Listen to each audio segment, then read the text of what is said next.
ഫെഫ്കയുടെ ഈ തിടുക്കം എന്തിനാണ്? താഴെ കോടതി മാത്രം അക്വിറ്റൽ നടത്തിയ മുകൾ കോടതികളിലേക്ക് അപ്പീൽ പോകാനുള്ള സാധ്യതകളൊക്കെ നിലനിൽക്കുമ്പോൾ എന്ത് തരം തിടുക്കമാണ് ഫെഫ്കയ്ക്കുള്ളത്? കോടതിയോടുള്ള ബഹുമാനത്താലാണോ ഈ തിടുക്കം? എറണാകുളം ജില്ലാ കോടതിയിൽ നിന്ന് നടിയെ ആക്രമിച്ച കേസിലെ 8ാം പ്രതിയായ ദിലീപ് ഇറങ്ങി വരുന്ന സമയത്ത് ലഡു വിതരണമാണ്, മാധ്യമ പ്രവർത്തകർക്ക് നേരെ വലിയ ആക്രോശമാണ്, നിറഞ്ഞ കയ്യടിയോട് കൂടിയിട്ടാണ് ഇറങ്ങി വരുന്നത്. ഏതോ സിനിമ ജയിച്ചുകൊണ്ടുള്ള ഇറങ്ങി വരലല്ലോ. എന്തിൽ നിന്നാണ് ദിലീപ് ഇറങ്ങി വന്നിട്ടുള്ളത്? 3215 ദിവസത്തെ കൂട്ടബലാത്സംഗം നേരിടേണ്ടി വന്ന ഒരു സ്ത്രീയുടെ അതിജീവനത്തിന് വേണ്ടിയുള്ള പോരാട്ടത്തിൽ നിന്നാണ് ദിലീപ് സാങ്കേതികമായി മാത്രം ഇറങ്ങി വന്നിട്ടുള്ളത്. തെളിവുകളുടെ അഭാവത്തിൽ ലഭിക്കുന്ന ഒരു അക്വിറ്റൽ എന്ന് പറയുന്നത്, അല്ലെങ്കിൽ നിരപരാധിത്വത്തിനുള്ള ഒരു സർട്ടിഫിക്കറ്റ് അല്ല ഈ അക്വിറ്റൽ എന്ന് പറയുന്നത്. നിയമപരമായ നടപടിക്രമങ്ങളുടെ ഏറ്റവും താഴത്തെ തട്ടിൽ നിന്നുള്ള കേവലമായ ഒരു മോചനം മാത്രമാണ് ദിലീപിന് ലഭിച്ചിട്ടുള്ളത്. ആ സമയത്താണ് ഇത്ര അധികമുള്ള ആഘോഷങ്ങൾ നമ്മുടെ ചുറ്റും നടക്കുന്നത്. എന്ത് തരത്തിലുള്ള ഒരു സമൂഹമാണ് നമ്മുടേത് എന്ന് റീതിങ്ക് ചെയ്യാൻ കൂടെയുള്ള ഒരു അവസരമാണ് ഇവിടെ ഉണ്ടായിട്ടുള്ളത്. നോക്കൂ, പലരും പറയുന്നുണ്ട് ഇത് നിങ്ങളുടെ സഹോദരിയായിരുന്നെങ്കിൽ, മകളായിരുന്നെങ്കിൽ നിങ്ങളിങ്ങനെ ലഡു വിതരണം ചെയ്യുമായിരുന്നു എന്ന്. എന്തിനാണ് സഹോദരിയോ മകളോ അല്ലെങ്കിൽ ഏതെങ്കിലും രീതിയിൽ കുടുംബ ബന്ധം വേണോ നമ്മൾക്ക് അവളുടെ ഒരു പെയിനെ മനസ്സിലാക്കാൻ വേണ്ടിയിട്ട്? എറണാകുളം നഗരത്തിൽ 2 മണിക്കൂറോളം അവൾ അനുഭവിക്കേണ്ടി വന്ന വേദന, അതിനെ തുടർന്ന് മെമ്മറി കാർഡിൻ്റെ പോലും ഹാഷ് വാല്യൂ മാറിക്കൊണ്ട് അവളുടെ പ്രൈവസി പോലും ഇൻഫ്രിഞ്ച് ചെയ്യുന്ന ഒരു സിറ്റുവേഷൻ, ഇതൊക്കെ മനസ്സിലാക്കണമെങ്കിൽ എന്തെങ്കിലും രീതിയിലുള്ള കുടുംബ ബന്ധം വേണോ? മനുഷ്യൻ എന്ന് പറയുന്ന പ്രാഥമികമായുള്ള ഒരു മനുഷ്യത്വമുള്ള ഒരാൾക്ക് ഒരിക്കലും ഇന്നലെ ആ കോടതി വളപ്പിൽ ലഡു വിതരണം ചെയ്യാൻ വേണ്ടി സാധിക്കുകയില്ല എന്നുള്ളതാണ് യാഥാർത്ഥ്യം. 2, എന്ത് തരം തൊഴിലിടങ്ങളാണ് ഇവിടെ ഉള്ളത് എന്നുള്ളതാണ്. ഫ്രറ്റേണിറ്റി എന്ന് പറയുന്ന ഒരു വാക്കുണ്ട് പ്രിയാമ്പിളിൽ. അമ്മയും ഫെഫ്കയും ഒക്കെ ഒന്നും കൂടെ അതെടുത്ത് വായിക്കേണ്ടതായിട്ടുണ്ട്. സാഹോദര്യം എന്നാണ് ആ വാക്കിന്റെ അർത്ഥം, അല്ലാതെ മെയിൽ പേട്രിയാർക്കൽ സോളിഡാരിറ്റി എന്നല്ല പ്രിയാമ്പിളിൽ എഴുതി വെച്ചിട്ടുള്ളത്. എന്താണ് ഇന്നലെ നടന്നിട്ടുള്ളത്?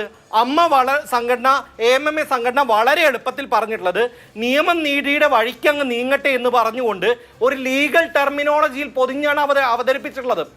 അവൾക്കൊപ്പമാണെന്ന് കൃത്യമായി പറയുവാനോ അവൾ നടത്തി ഇത്രയും കാലത്തെ ഒരു പോരാട്ടത്തെ അക്നോളജ് ചെയ്യാനും പറ്റാത്ത നിങ്ങൾ എന്ത് തരം സഹവർത്തിത്വത്തെ കുറിച്ചാണ്, എന്ത് തരം ഫ്രറ്റേണിറ്റിയെ കുറിച്ചാണ് പറയുന്നത്?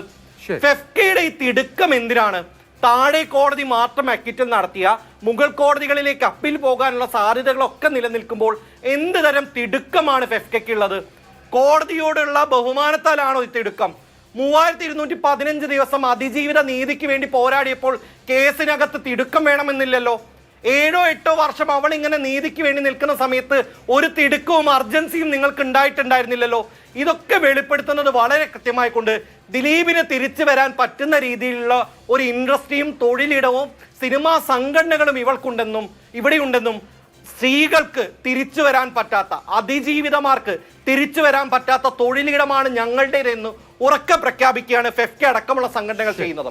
ഇനി ഇവിടെ ചില സിനിമാ നടിമാർ വീട്ടിലേക്ക് കയറി പോകുന്നു, പോസ്റ്റുകൾ ഇടുന്നു, ദിലീപിനൊപ്പം എന്ന് ആഘോഷിച്ചുകൊണ്ടേയിരിക്കുന്നു. ഇവർ ഏതെങ്കിലും ഒരു ഘട്ടത്തിൽ തങ്ങളുടെ സഹപ്രവർത്തകയ്ക്കൊപ്പമാണെന്ന് പറഞ്ഞിട്ടുണ്ടോ? ഏതെങ്കിലും ഒരു ഘട്ടത്തിൽ അവൾ ഇന്നലെ നേരിടാൻ സാധ്യതയുള്ള ഇമോഷണൽ ആയിട്ടുള്ള അവളുടെ സ്റ്റേറ്റിനെ കുറിച്ച്, മെന്റൽ സ്റ്റേറ്റിനെ കുറിച്ച് ഏതെങ്കിലും ഒരു ഘട്ടത്തിൽ ആലോചിച്ചിട്ടുണ്ടോ?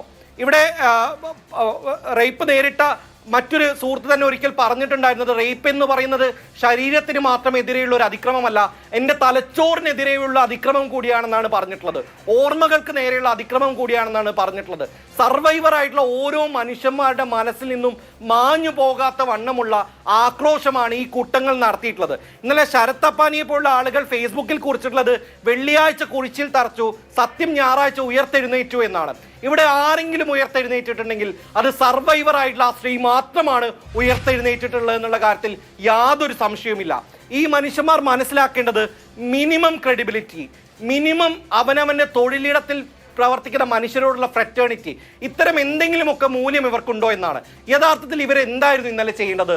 തങ്ങളുടെ തൊഴിലിടം എങ്ങനെ കൂടുതൽ സുരക്ഷിതമാക്കാം, തങ്ങളുടെ തൊഴിലിടത്ത് എങ്ങനെ സ്ത്രീകൾക്ക് ആത്മവിശ്വാസത്തോടു കൂടി ജോലി ചെയ്യാം, എങ്ങനെയാണ് ഈ അക്വിറ്റലിനെതിരെയുള്ള അതിജീവിതയുടെ പോരാട്ടത്തിന് ഞങ്ങൾ സപ്പോർട്ട് ചെയ്യുക?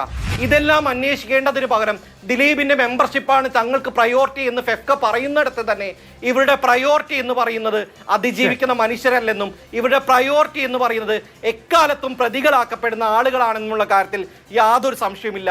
അവരെ പ്രൂവ് ചെയ്യുന്നത് ഹ്യൂമാനിറ്റി ഇല്ലാത്ത, മനുഷ്യത്വം തൊട്ട് തീണ്ടാത്ത മനുഷ്യന്മാരാണ് തങ്ങൾ എന്നത് തന്നെയാണ്.